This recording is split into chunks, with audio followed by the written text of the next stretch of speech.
美国国会众议长佩洛西窜台不到2周，再有美议员窜访团登台，针对美方在台湾问题上频繁发起的公然挑衅，中国国务委员兼外长王毅以视频方式会见来华访问的亚非发展中国家驻日内瓦使节时指出，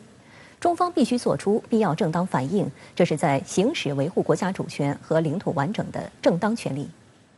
佩洛西离台不到2周时间，美参议院外交委员会亚太小组主席马基日前率领2党5名议员组成的团体窜访台湾地区。在不到24小时的快闪之行中，马基等人与包括蔡英文在内的民进党政客进行了会晤，还走访了台立法机构。针对美台继续玩弄政治把戏、破坏台海和平稳定的情形，国委员兼国防部长魏凤和周二在第10届莫斯科国际安全会议上发表视频讲话时警告，搞台独分裂绝对没有好下场，外部势力干涉绝对不会得逞。中国军队从来不惧怕任何敌人，我们有战胜一切来犯之敌的信心和勇气，必将以坚强决心、坚定意志、强大能力维护国家主权和领土完整。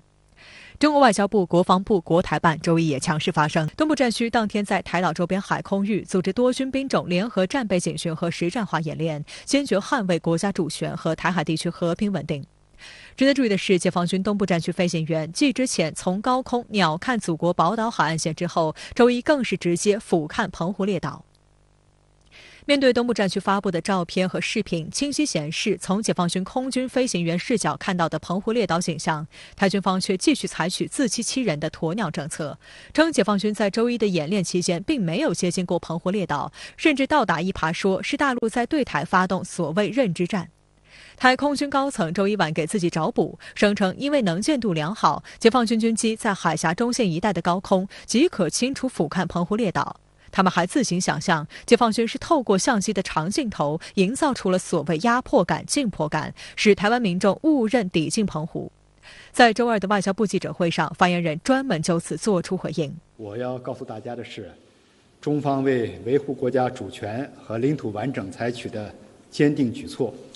台独分裂势力是会感受得到的。外界注意到，这并非台军第一次粉饰太平。本月5号，解放军东部战区宣布空军飞行员俯瞰台湾海岸线时有图有真相，但台军一面污蔑照片是 PS 的，一面在公布的台湾周边空域空情动态里，让解放军军机的航迹看上去距离台湾本岛远远的。这次可以说有异曲同工之妙了，也就是否认大陆有着足够的这个军事能力来震慑台独。那么这些人呢，他们只能说是睁着眼睛说瞎话，来发动这么一种所谓的舆论战、心理战，或者是就所谓的认知战，来继续的蒙骗台湾老百姓。这样其实完全是为了自己的一党私利，而置台湾老百姓有可能面临的这种风险于不顾。但岛内民众并没有被蔡当局的小把戏所蒙蔽。佩洛西窜台令台海局势升温，蔡英文不但不收敛，反而在马基等人登台后第一时间在社交媒体发文，高调感谢所谓美方来访和对台湾的支持。